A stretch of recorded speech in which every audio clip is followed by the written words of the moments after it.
প্রিয় দর্শক অল, তো আজকে একটা ভিডিও নিয়ে আইলাম আপনারা সম্মুখে। আপনারা ভিডিওটা দেখুন আর বেশি করে শেয়ার করুন। তো বর্তমানে দেখতে পাচ্ছেন আমি যে জায়গাতে আছি, জায়গাটা হইল গিয়ে রতনপুর, আর এই ব্রিজটা হইল রতনপুর।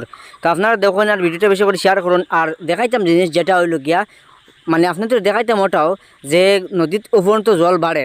কারণ নদীর জল বাড়ার কারণে আমরা দেখা যায় অনেক অসুবিধা হয়ে যাবে। যে অসুবিধা লাগে, সামনে যেহেতু ঈদ, অর্থাৎ বৃহস্পতিবার 28 তারিখ পরে ঈদ। কিন্তু আমরা সবাই যে দোয়া করতাম আল্লাহ কাছে, আল্লাহ আমরা এর বন্যা ফুরিত না করি, আমরা ঈদটা সহি সালামতে করার তৌফিক দিতা।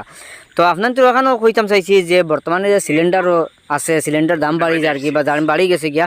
কারণ যদি সিলিন্ডার দাম বাড়ি যায় তাহলে আপনারা ঈদ করতে পারতেন না, সমস্যা হয়ে যাবো গিয়া। তো আপনারা এক কাম করুন, যার যার সিলিন্ডার আছে বাড়ির মাঝে, আপনারা সিলিন্ডার সাঙ্গ রাখুন আর বেশি দেরি না করিয়া দেখুন যে আর জল বাড়ে হয়তো গুলা হয়ে যেতে পারে, কিন্তু গুলা হইতে পারে না হইতে পারে। আল্লাহ চাইলে হয়তো গুলা দিতে পারেন না দিতে পারেন, কিন্তু এটা আল্লাহর মনসা। তবুও আমি ভিডিওটা বানাইছি আপনারা সতর্ক থাকার লাগে, আপনারা সতর্ক থাকবা আর ভিডিওটা বেশি করে শেয়ার করবা। আর সহি সালামতে আমরা যাতে ঈদ পালন করতাম পারি, আমরা সব মুসলমান ধর্মাবলম্বী মানুষ যারা আছি আমরা সবে মিলিয়া আমরা ঈদ পালন করতাম। আর আরেকটা কথা কইতাম চাইছি যে যদি গুলাও দিলায় তাহলে তো কোনোবা যাইবার জায়গা নাই, ফাঁকাইবার জায়গা নাই, কারণ বাড়িতে রইতায়। তো যেহেতু আল্লাহ হয়তো গুলাও দিতে পারেন নাও দিতে পারেন।